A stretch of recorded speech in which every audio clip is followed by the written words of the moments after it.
iglesia, vamos a sentarnos. Dice la palabra del Señor honrando al Padre, al Hijo, a su Espíritu Santo. Dice, séquese la hierba, marchítese la flor, mas la palabra de Dios, del Dios nuestro, permanece para siempre. Padre, en el nombre de Jesús, venimos delante de ti, delante de tu presencia, presentando tu palabra, Señor. Reconocemos firmemente que no es nuestra palabra, sino la tuya, Padre. Pedimos que hables, que ministres, que redarguyas, que corrijas, que exhortes, Señor. Es tu palabra, Señor, y ella no retorna vacía. Hay vidas que han llegado a este lugar necesitadas de una porción de tu palabra, y que tu palabra pueda crear un efecto en cada vida y en cada corazón. En el nombre poderoso de Jesús, la iglesia dice: amén. Amén. Tome asiento, no se siente sobre la alabanza. Puede seguir alabando, exaltando y bendiciendo el nombre del Señor. Consolaos en medio del proceso. Qué hermoso, porque aquí, ya para culminar, el profeta Isaías dice: séquese la hierba, marchítese la flor, mas la palabra de Dios permanece para siempre. Ahora, si vamos al contexto, el versículo 1, por favor, de ese mismo capítulo. Dios está hablando a su pueblo. Dios está hablando a Israel. Israel está a punto de salir del cautiverio. Israel está a punto de salir de 70 años que estaba esclavizado. Estaba en cautiverio, y Dios le da esta palabra en medio del dolor.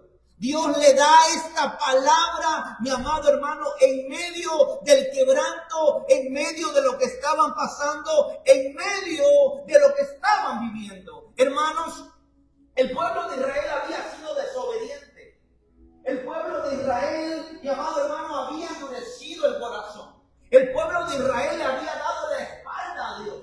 Eran de dura cerviz, y Dios permitió que Israel estuviera 70 años en cautiverio. 70 años, mi amado hermano, por el imperio babilónico. Estuvieron ahí, pero antes que terminaran estos 70 años, Dios vino con una palabra. Dios se acerca con una palabra, porque Dios ya había visto el corazón de ellos. Ya había visto la carga que ellos llevaban. Ya Dios había visto, mi amado hermano, la tristeza que había en el corazón de cada uno de ellos. Desde el capítulo 1 al versículo 39 de Isaías, Dios habla acerca del juicio. Desde el capítulo 1 al capítulo 39 predomina el juicio de Dios a causa del pecado. Dios hablaba como juez. Dios le decía: ¿por qué me diste la espalda? ¿Por qué pecaste? ¿Por qué hiciste esto? ¿Por qué hiciste lo otro? Pero ya en el 40 cambia. En el 40 Dios habla de otra manera, y dice ahí, le habla el Señor y le dice: consolaos, consolaos, pueblo mío, dice vuestro Dios. Mire, mi amado hermano, qué cambio. Después de Dios hablar como un juez severo, cuando el pueblo le dio la espalda, ya en el 40 cambió todo, y esta palabra se repite 2 veces, donde Dios habla y le dice: consolaos, consolaos. Se repite la palabra, y cuando se repite la palabra, mi amado hermano, está hablando de un lenguaje. ¿Cuál es ese lenguaje? Un lenguaje de un Padre de misericordia. De un lenguaje, mi amado hermano, que habla acerca de la intensidad del amor de Dios. Amados hermanos, Dios ya había hablado como juez.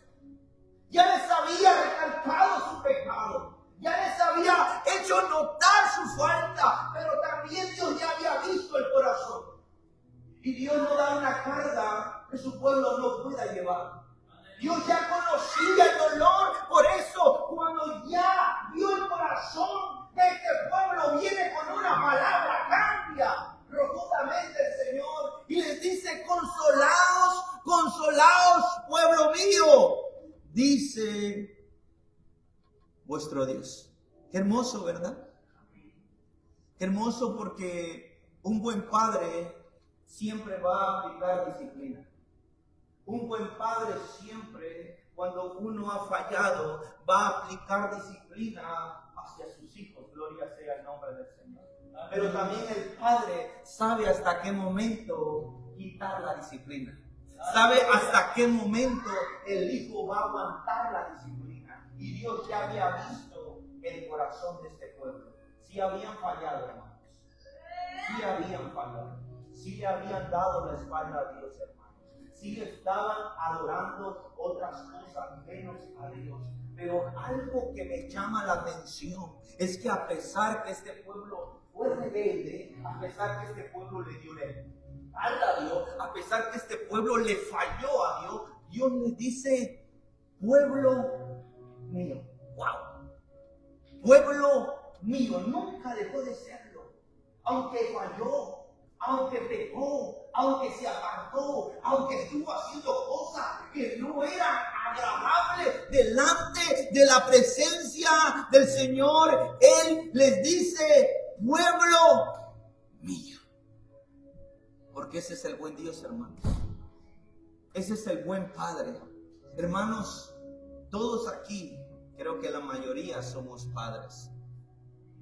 Y uno de nuestros hijos, que Dios no lo quiera, que Dios no lo permita, y que Dios guarde a nuestros hijos. Pero si nuestros hijos cayeran en la droga, cayeran en el alcohol, para el mundo, ellos son un drogadicto. Para ellos es un alcohólico, pero para el padre sigue siendo un hijo. ¿Verdad que sí? Para el padre sigue siendo un hijo. Él es mi hijo. Ella es mi hija. Aunque ya el mundo le puso una etiqueta, pero para usted o para mí, ella sigue siendo mi hija. Ella sigue siendo mi hijo. ¿Por qué? Porque ese es el buen padre. Ese es el corazón de un buen padre. Nosotros tildamos muchas veces a Dios de malo, de un Dios severo, de un Dios que, sí hermano, un Dios que disciplina, sí, porque la Biblia habla que los que son hijos, Dios los disciplina, pero la disciplina sirve para algo, gloria sea el nombre del Señor. Y aquí, a través de la palabra, podemos ver que Dios no minimiza el dolor. Dios, amados hermanos, conoce el dolor que el pueblo está pasando. Pero Dios dice, aquí el dolor no va a tener la última palabra. El que va a tener la última palabra va a ser la gracia. El que tiene la última palabra voy a ser yo, porque ustedes son pueblo mío. Yo sé que el dolor ya está en ustedes. Yo sé que ya han enfrentado tantas pruebas, tantas luchas. Hermano, este pueblo había perdido su tierra. Este pueblo había perdido su identidad. Este pueblo ya no sabía quién era. Hermanos, incluso los que nacieron en el exilio, creo que ni conocían a Dios, ni sabían que era Dios, pero conocían de Dios por los abuelos. Por lo que los abuelos le decían, que había una palabra de parte de Dios, que Dios iba a liberar a Israel, que Dios iba a rescatar a Israel, que Dios iba a venir a liberar a Israel. Y acá en el 40 viene la voz del profeta, viene Dios hablando y les dice, consolaos, consolaos, 2 veces. 2 veces recalca la palabra. ¿Por qué? Porque está hablando de un Dios de gracia. Está hablando de un Dios de misericordia. Amada iglesia, el corazón de Dios, el corazón de nuestro Dios siempre va a buscar. El corazón de nuestro Dios siempre va a llamar. El corazón de nuestro Dios siempre va a abrazar. Cuando en los momentos más adversos pensemos que Dios no está en el asunto. Cuando pensemos que todo ya está perdido. Cuando pensamos que ya no hay solución. Cuando pensamos que ya no hay más nada que hacer. Es cuando viene la voz de Dios. Es cuando Dios se acerca. Es cuando Dios abraza, es cuando Dios llama, es cuando Dios busca y te dice, consolao, hija mía, consolao, hijo mío. ¿Por qué? Porque tú eres pueblo mío, tú me perteneces a mí, tú no estás en renta, tú fuiste comprado a precio de sangre. Gloria sea el nombre del Señor. Y en medio del escenario, en medio de lo que este pueblo está viviendo, en medio de lo que está atravesando, mi amado hermano, Dios no llega con reproche. No llega como un juez severo. ¿Por qué lo hiciste? ¿Por qué fallaste? ¿Por qué me diste la espalda? ¿Por qué hiciste esto? ¿Por qué hiciste lo otro? No, mi amado hermano, Dios podía haber llegado así, pero no lo hizo. No llegó y dijo, ¿por qué me fallaron? ¿Por qué me dieron? ¿O por qué se apartaron así? ¿Por qué endurecieron el corazón? No. Dios llega, amados hermanos, con una voz pastoral, con una voz de un Padre que tiene gracia y que tiene misericordia. Recalco, hermano, ese pueblo había fallado. Recalco, ese pueblo le había dado la espalda a Dios. Recalco, ese pueblo había endurecido el corazón delante de Dios. Pero Dios llega con un corazón pastoral y les habla con un corazón pastoral. Versículo 2, proyéctame el versículo 2. Hablad al corazón de Jerusalén. Mire, ¿a dónde habló, hermanos? Habló al corazón, no a Jerusalén. Habló al corazón de ese pueblo. Habló porque sabía que el corazón estaba cargado. Sabía que en el corazón llevaban muchas pruebas, muchas luchas y muchas dificultades. Él sabía y le dice al profeta, habla al corazón de Jerusalén. Dice, y decirle a voces que su tiempo es ya cumplido, que su pecado es ya que su pecado es perdonado. Dice que doble ha recibido de la mano de Jehová por todos, por todos sus pecados. Este pueblo no había salido del exilio, aún estaba en el exilio, aún estaba en la prueba, aún estaba en la dificultad, aún estaba ahí pasando esa prueba. Pero Dios le dice, tu pecado ya es. No le digo, si tú sales de acá y te portas bien, te voy a perdonar tu pecado. Si tú haces esto, voy a perdonar tu pecado. Si quiero que hagas, cuando salgas de este lugar, quiero que hagas esto así. Yo, no le dice así. Le dice, tu tiempo ya se cumplió. Y tu pecado ya es perdonado. ¿Por qué? Porque Dios es un Dios de gracia. Porque Dios es un Dios de misericordia. Porque Dios es un Dios bondadoso, mi amado hermano. Hermano, no hay mérito alguno. El hombre no puede buscar el perdón. El hombre no puede acercarse o atribuir a hacer algo para su perdón. Dios le dijo, tu pecado ya es perdonado. Qué diferencia, ¿verdad? Qué diferencia, porque muchas veces se nos enseña que tenemos que hacer ciertas cosas para recibir el perdón de Dios, ¿verdad que sí? Que necesitamos hacer muchas cosas y empezamos con reglas y empezamos con esto y empezamos con aquello para que podamos recibir el perdón de Dios.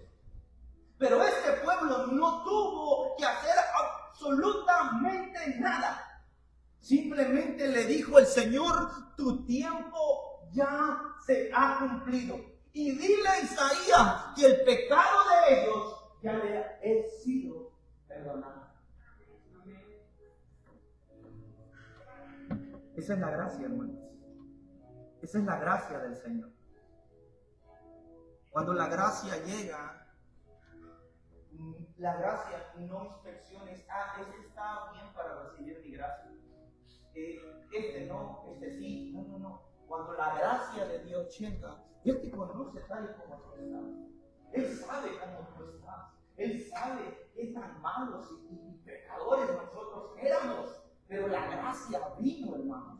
Vino a mí. Yo estaba muerto en delito y pecado. Yo no sé usted, pero Carlos estaba muerto en delito y pecado. Y así la gracia lo alcanzó. Así la misericordia lo alcanzó. Así la bondad de Dios vino sobre la vida mía. Dios no me dijo hasta que cambies yo voy a darte mi gracia. Hasta que empieces a hacer esto, yo te voy a otorgar mi gracia. Hasta que empieces a hacer esto otro, vas a ver mi gracia. No, porque porque es en religión, hermanos.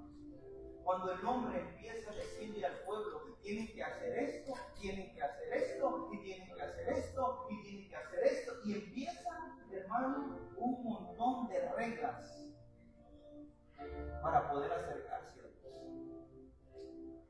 Ahora la gracia, cuando la gracia llega, la gracia transforma. Cuando la gracia llega, la gracia no te puede dejar igual. Cuando la gracia llega, hay un cambio en la vida de nosotros. Cuando la gracia llega, hay una transformación en la vida de nosotros.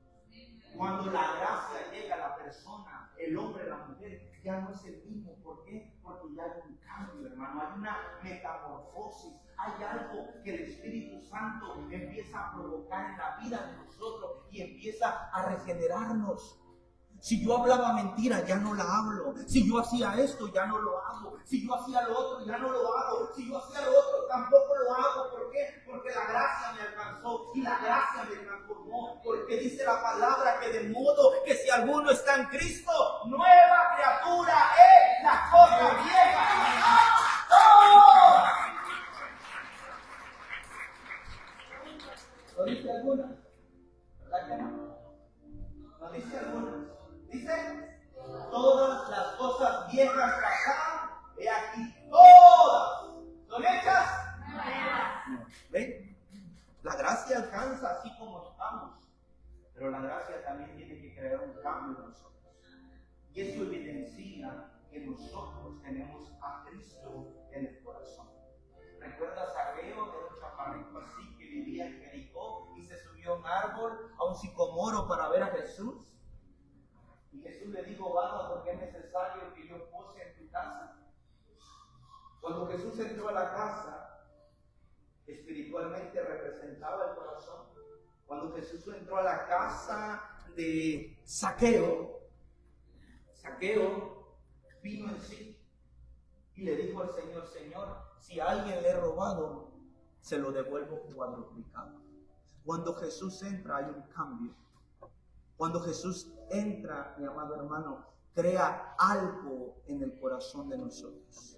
Cuando Jesús llega a nuestra casa y entra a nuestra casa que representa el corazón, tiene que haber un cambio. La persona no puede seguir igual. La persona tiene que cambiar porque la gracia lo ha alcanzado. Amén. Ahora, no cambiamos al instante, hermanos, porque esa es algo que no está. Puede ser porque Dios es poderoso, pero dice la palabra que la buena obra que Él ha comenzado en nosotros la irá perfeccionando. La irá perfeccionando, dice la palabra, hasta que lleguemos a la estatura, a la medida del varón perfecto, dice la palabra del Señor. Entonces Dios viene y le habla con un corazón de pastor. Y esta es una de las declaraciones más poderosas del Antiguo Testamento. Les dice, su pecado les ha sido perdonado. En la ley, Dios era muy estricto. En la ley era ojo por ojo, diente por diente. Si te miraba haciendo algo, ahí mismo te apedreaban, ahí mismo te mataban, ahí mismo tú caías como muerto. Pero aquí Dios, aquí el Señor, no les pone un montón de reglas y les dice, ya se cumplió el tiempo, ahora su pecado de ustedes les ha sido perdonado. Así Dios hizo con nosotros, así el Señor vino a nosotros. Nadie se acercó a Dios, hermano. Nadie de aquí puede decir, yo vine a Dios, yo me acerqué a Dios, no fui yo el que buscó a Dios. No, nosotros estábamos extraviados, estábamos perdidos. Nosotros no preguntábamos por Dios, nosotros no buscábamos a Dios. Entonces Dios vino, nos otorgó su perdón, habló a nuestro corazón, hubo cambio en nuestra vida. Y cuando Dios habla a nuestra vida, ¿puedes proyectarme el 3, por favor? Voz que clama en el desierto, preparad camino a Jehová, enderezad calzada en la soledad, en la soledad a nuestro Dios. Mire, mi amado hermano, cuando Dios viene a nuestra vida, no nos deja igual, porque ahí la palabra nos dice enderezar calzada. Cuando Dios viene a la vida de una persona, cuando Dios y la gracia vienen a la vida de alguien, esa persona no puede quedar igual. Por eso Dios dice: vos que clama en el desierto, preparad camino a Jehová, enderezad calzada. Quiere decir que Él abre camino, que Él prepara el camino, que Él empieza a instruirnos como sus hijos. Él nos empieza a preparar como sus hijos. Él empieza a hacer cosas hermosas en la vida de cada uno de nosotros. Él empieza a preparar el camino de aquel que Él ha llamado, de aquel que Él ha preparado. Porque cuando Dios llama, no te deja igual. No nos deja igual. Hay un cambio en la vida de cada uno de nosotros. En la vida de cada uno de los que estamos aquí. Y Dios lo está haciendo. Dios está creando algo en la vida de cada uno de nosotros. Yo no lo veo. Yo no miro el cambio. Yo no miro que Dios esté trabajando en mi vida.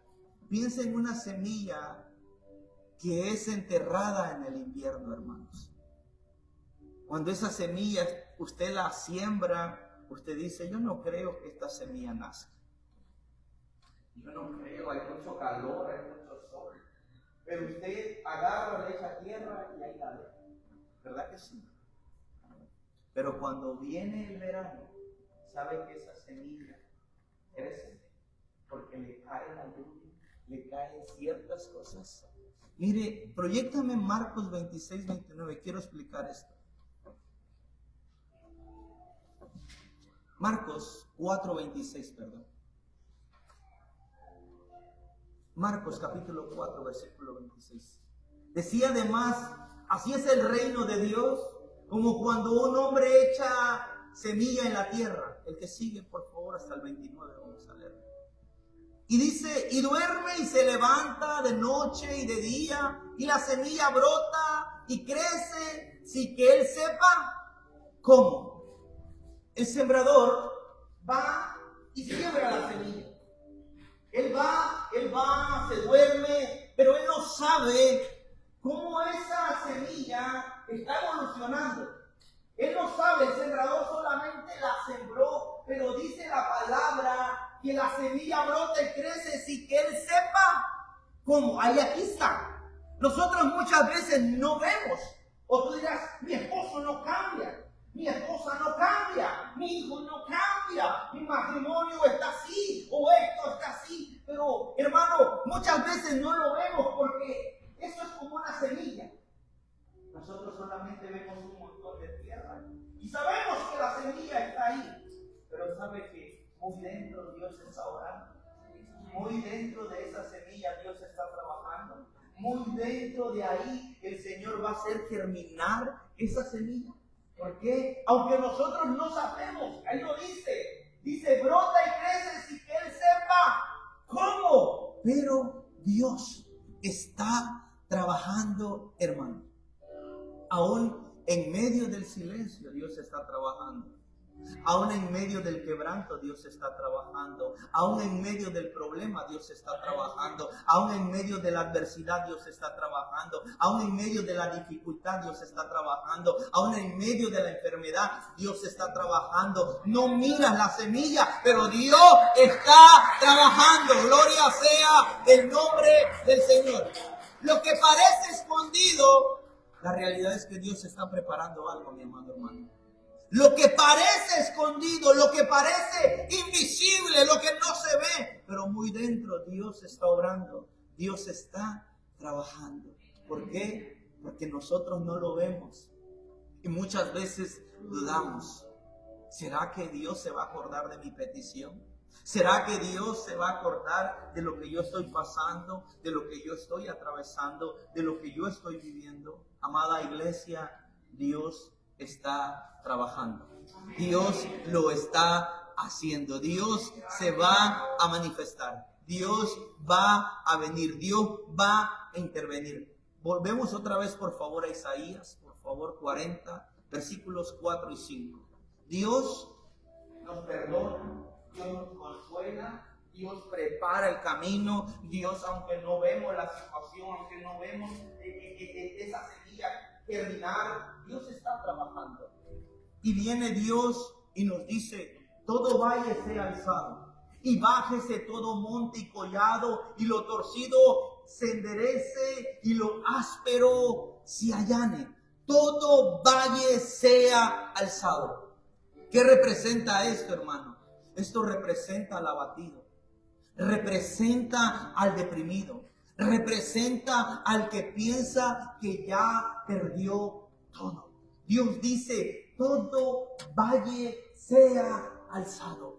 Dios le está diciendo a esa persona que está cabizbaja, a esa persona que está triste, a esa persona que está pasando por momentos de dificultad, le dice, todo valle sea alzado. Recuerde en la posición que este pueblo estaba. Por eso Dios viene con esta palabra y le dice, todo valle, oiga, levante la cabeza.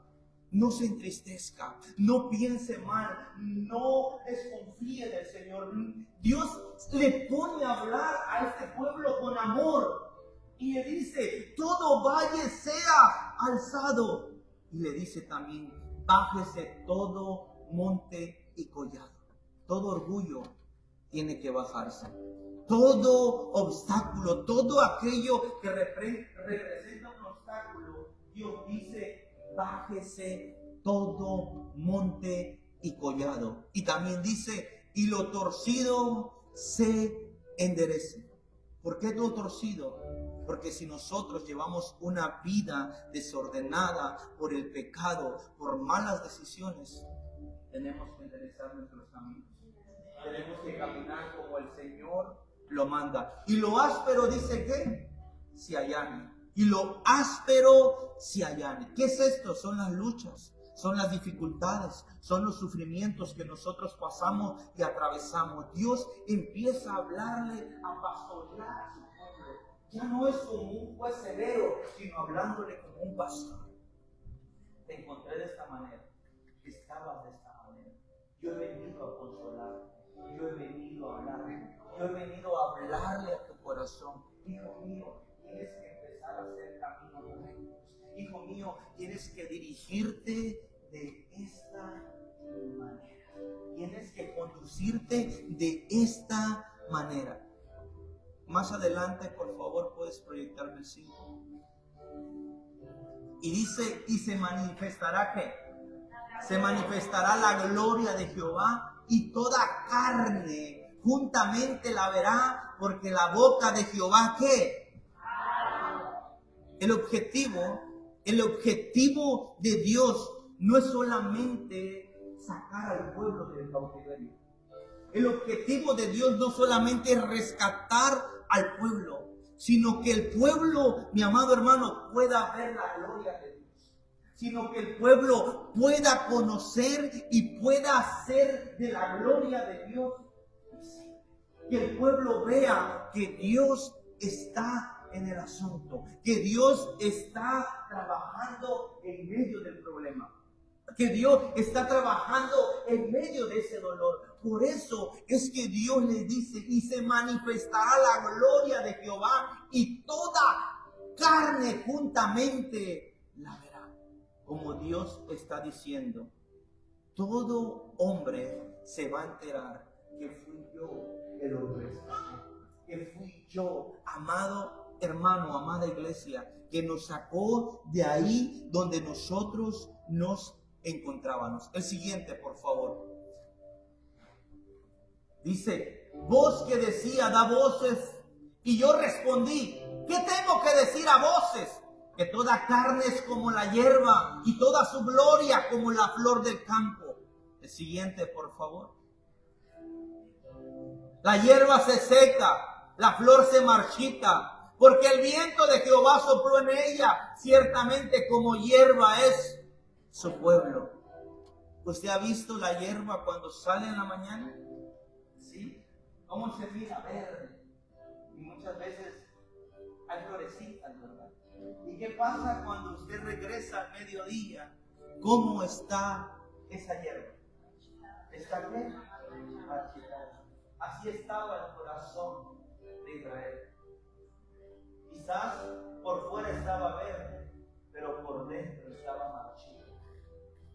Por dentro tenía el corazón marchito, porque estaba pasando por pruebas, porque estaba pasando por dificultades, porque estaba pasando por afrenta. Pero es ahí donde viene la voz de Dios. Y mire lo que Dios habla. Siguiente versículo, por favor. Séquese la hierba, marchítese la flor, mas la palabra de nuestro Dios permanece. Mas la palabra de nuestro Dios permanece para siempre. Para siempre. ¿Sabe qué Dios le estaba diciendo ahí, mi amado hermano? Tú vas a poder pasar por pruebas, tú vas a pasar por luchas, tú vas a pasar por dificultades, o te encuentras pasando estas dificultades, sí, las estás viviendo, y puede ser que te sientas seco, puede ser que te sientas marchito, sí, está bien, pero hay una palabra que yo he dado, gloria a Dios. Hay una palabra que la boca de Dios ha declarado, hay una palabra que la boca de Dios ha ejecutado, y Dios dice que la palabra de Él permanece para siempre. Gloria sea el nombre del Señor. La palabra de Dios nunca jamás envejece. La palabra de Dios nunca pierde poder, nunca cambia, nunca falla. ¿Por qué? Porque es la palabra de Dios. Sí, están pasando por esto. Se encuentran pasando por dificultad, se encuentran pasando por afrenta, pero Dios ya había dado la palabra. Séquese la hierba, marchítese la flor, mas mi palabra va a permanecer para siempre. Lo que yo he hablado se ejecutará, lo que la boca de Dios ha hablado se llevará a cabo. ¿Por qué? Porque Dios no es hombre para que mienta, hijo de hombre para que se arrepienta. Ya había salido algo de la boca de Dios.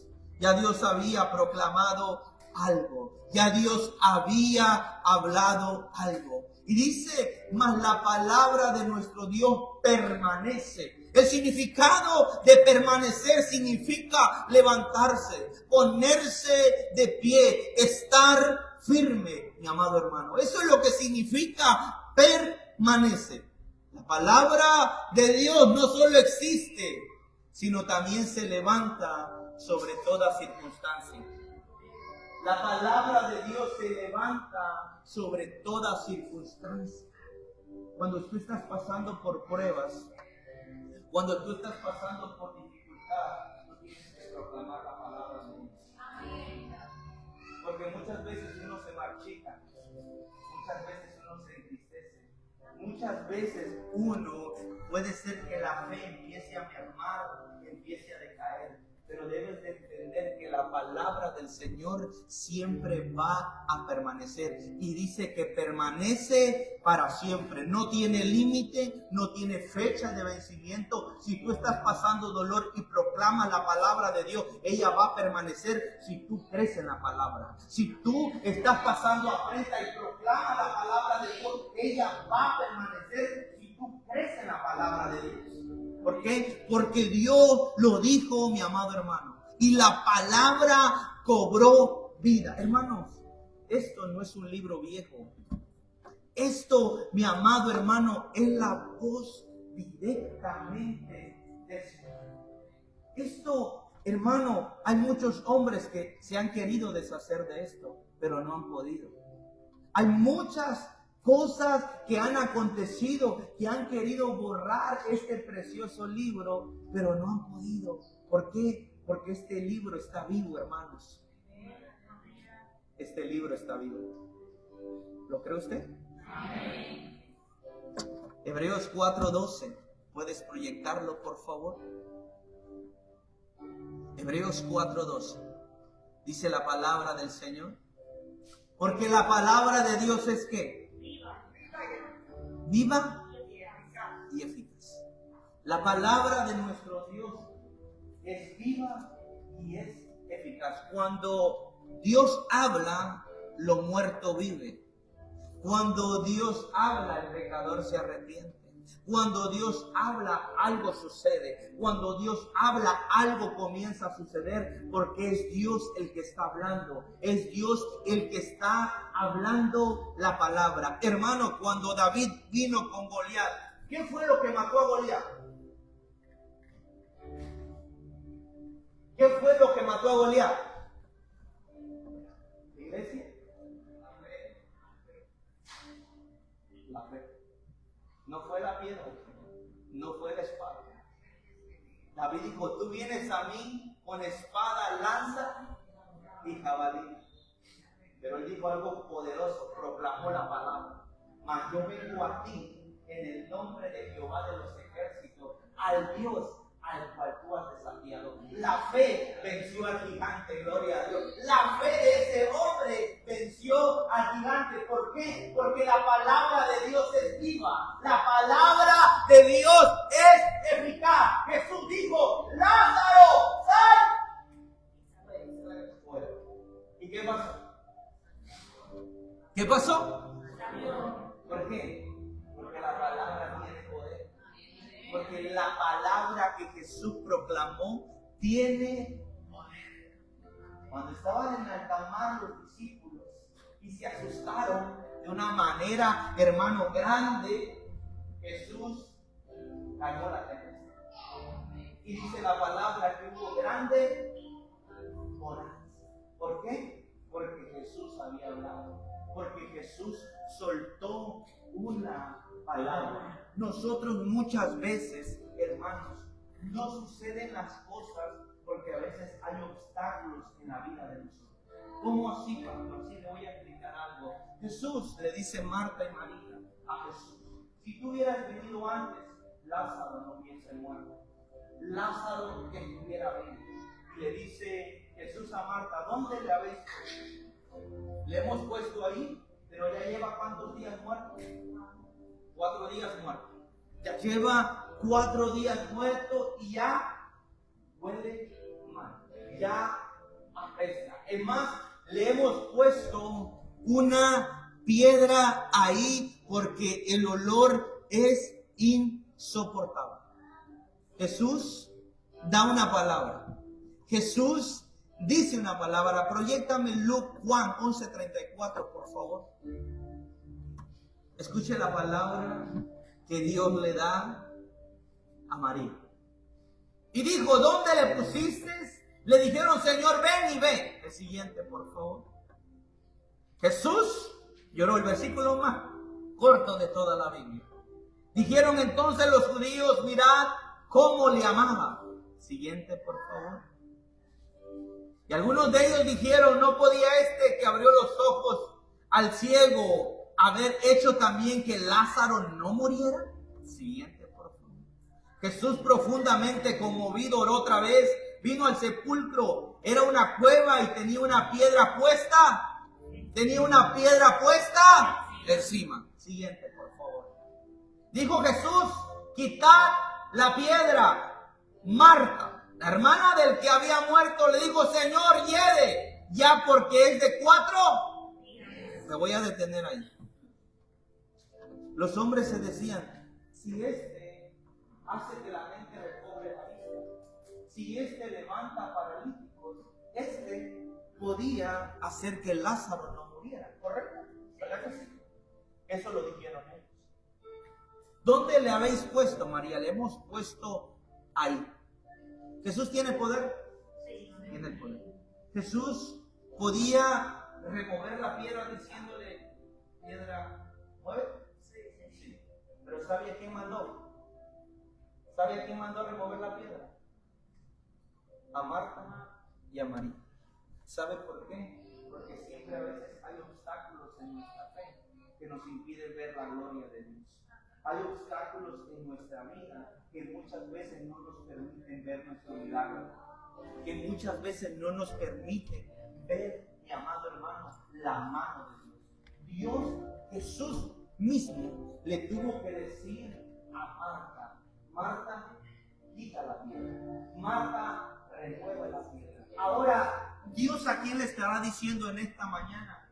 Quita la piedra, remueve la piedra. Saca la piedra de incredulidad que te impide ver la mano.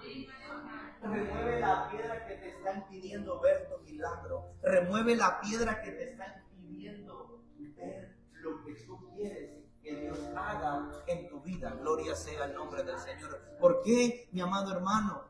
Porque es necesario que haya fe. No fue la piedra, no fue la espada, fue la fe de David que venció al gigante. Fue la fe que él depositó en el Señor y le dijo: yo vengo a ti en el nombre de Jehová de los ejércitos, al Dios al cual tú has desafiado. Póngase sobre sus pies en esta mañana, por favor. Póngase sobre sus pies. Esa voz que resucitó a Jesús de entre los muertos, esa voz que resucitó a Lázaro de entre los muertos, esa voz también sigue hablando hoy en día. Esa voz sigue ministrando hoy en nuestros días. Esa voz sigue haciendo cosas hermosas en la vida de todos y cada uno de los que estamos en este lugar. Dios ya nos dijo: consolaos, consolaos. Dios ya nos habló al corazón. Dios ya nos dijo: enderecen todo lo que está torcido. Dios ya nos dijo: yo quiero hacer algo en tu vida, aunque tú no lo estás viendo, aunque en este momento tú digas: es imposible que algo pueda suceder. Dios está trabajando en esa semilla. Dios está obrando en esa semilla. Y Dios dice: puede secarse la hierba, puede marchitarse la flor, pero mi palabra va a permanecer para siempre. Mi palabra siempre va a estar por encima de la dificultad. Mi palabra siempre va a estar encima de la enfermedad. Mi palabra va a estar por encima del problema. Mi palabra va a estar por encima de lo que estás atravesando. Mi palabra, ¿por qué? Porque mi palabra es viva y es eficaz. ¿Usted lo cree, mi amado hermano? ¿Usted lo cree? ¿Usted cree que la palabra de Dios va a permanecer sobre cualquier circunstancia? Habacuc dijo estas palabras: aunque la visión tardare. ¿Cuántos tienen peticiones delante de Dios? ¿Cuántos no la han visto aún cumplida? Creo que todos y cada uno de nosotros tenemos peticiones delante de Dios y aún nuestros ojos no la han visto. Pero Habacuc dice así: aunque la visión tardare, o sea, aunque tu oración tardare, aunque tu petición tardare, espérala, porque a su tiempo llegará y no tardará. Porque a su tiempo llegará y no tardará, dice el Señor. Señor, me siento desesperado, Señor, no miro claridad, Señor, me siento de esta manera. Dios te dice en esta mañana que aunque la visión tardara, espérala. Aunque tú estás esperando algo y ya se ha enamorado, el Señor te dice: espéralo, porque a su tiempo vendrá y no se tardará. Dios está diciendo por encima de todo: mi palabra siempre va a prevalecer. Mi palabra va a estar por encima de todo aquello que te está afligiendo, sobre todo aquello que tú estás viviendo, sobre todo aquello que tú estás pasando. La palabra del Señor siempre va a permanecer, hermanos. Podemos